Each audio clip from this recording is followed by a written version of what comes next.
لیکن ایک بات ضرور ہم جانتے ہیں، میں اور آپ، کہ اللہ بڑا مہربان ہے، اس میں شک نہیں. میں کتابی بات نہیں کر رہا، یہ شاید میں پورے وثوق سے کہہ رہا ہوں آپ سے کہ رب تعالیٰ بڑا مہربان ہے. یہ جو آج مجھے سوئی چبھ رہی ہے،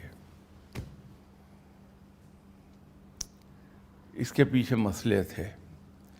کل کو رب تعالیٰ مجھے، اب آپ ایک چھوٹی سی بات دیکھیے، ڈاؤن سنڈروم بچے ہوتے ہیں،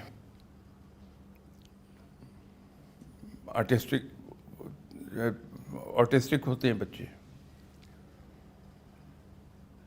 ہم سمجھتے ہیں کہ یہ اللہ نے کسی بات کی سزا دے دی، ہمیں ہماری آزمائش آ گئی.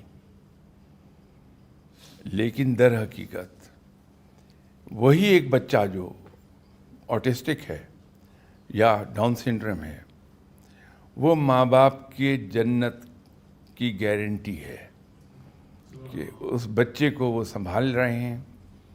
رب تعالیٰ اسی کے صدقے ان کو جنت میں ڈال دے گا. اب آپ دیکھیے ہمارے نقطہ نظر میں اور اصل میں کیا فرق ہے. میرے خیال میں تو یہ ہے کہ جب ہم اس پروسیس سے گزر رہے ہوں تو اس سے گزرنے کا بہترین جو راستہ ہے وہ خاموشی ہے.